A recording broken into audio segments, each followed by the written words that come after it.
We just got some fertilized eggs to incubate, and we're going to show you how we set it up. So we are using the Nurture Right 360, and we have it plugged in and set up. We're actually in my pantry, but we wanted to put this in my pantry because we can close the door and we can set a heater on to 75 degrees. The room that the eggs are in should not be below 70 degrees, but they can be anywhere between 70 and 80, so we're perfect here. So far, this has made setup very easy. All we had to do was plug it in, and you want to plug it in 4 to 5 hours before you put your eggs in. The settings are going to automatically set as soon as you plug it in for 21 days, which is the cycle for chicken eggs. And it's also going to set the temperature at 99.5 degrees Fahrenheit and a percent humidity, which ideally should be around 55%. That can be anywhere from 50 to 55%. You adjust the humidity by adding water into this little slot, and then the last few days before they hatch, you'll be adding additional water in here as well. You want to add warm water, and you don't want to fill it all the way, but just 2/3, and start with your little humidity opening here about halfway. Before you set your eggs inside the incubator, you want them to make sure they adjust to room temperature for 6 to 8 hours to prevent condensation once they go inside. So where we got our chickens from has a code for the type of chicken that it is. This is a Rhode Island Red. I'm also going to add the number 1 on there, and you'll see why. But we want to add it in with the pointy tip pointing inward. Next is putting the eggs in. You want to do this carefully and make sure that no eggs are cracked. Our eggs are in here, and we want them to be evenly spaced. So no matter how many you have, you want to make sure that they're evenly spaced in here. Okay, you really want to make sure that the latches are in position, so this goes on completely. We're going to let this take a minute to heat back up and get the humidity correct. Now we're loaded up, and we're going to test the egg turner. This is why we've numbered each of our eggs, so we can keep track and make sure that each one is rotating appropriately. We're going to press the plus and minus at the same time. And we're going to watch all of these to make sure that they're turning.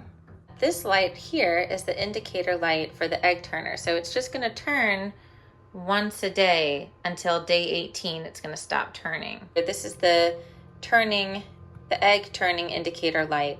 And when that's on, that means that this is turning once a day. And that's going to stop on day 18, which that light will turn off.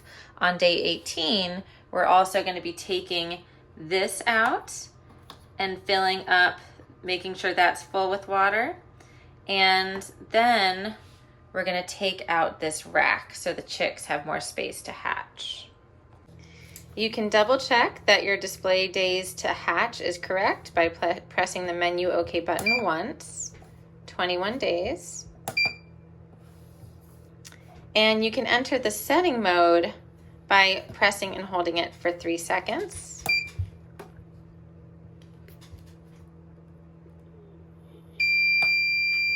And it will show that it is at 99.5 degrees for the temperature. You can adjust it. These are the days. If you're doing a different type of bird, you can adjust the days. And that's it, y'all. Last but not least, you have the button on the bottom right to turn on the egg candler, so you can put the egg on there and see the development. You don't want to do this more than once every 6 hours and not in the last 3 days. Hatching chicks and what you should not do. This is the most exciting time after you've waited for 21 days for all of these little eggs to hatch. But I learned a very important lesson. Make sure you take the humidity levels seriously. The last 3 days, they need to be between 65 and 75%. This also goes for opening the container, which you do not need to do until all of them have hatched. Doing so, especially if any have pipped, will cause the membrane to dry out and make it difficult for them to crack through, and they will die in the egg. Once they hatch, they can stay in the incubator for up to 2 days because they've absorbed the yolk. How do you set up a brooder for chicks? You can use just about anything for materials as long as the space is well ventilated and safe. This is my first time using a prefabricated one that can fold up. I lined it with a plastic liner and then added my pine shavings. You can also use shredded paper. You want to have your feeder, your waterer, and your heat lamp all set in place before the chicks come in. I like to set the feeder and waterer on a little brick so that way they don't easily get shavings in them. The very first thing I do when putting in a chick is dip their beaks into the water, and I'll do the same into the feeder so they know where that is. And as long as one chicken knows where the water or feed is, the rest of them will follow suit. The heat lamps with a red bulb can be used too, but are more risky in case of fire.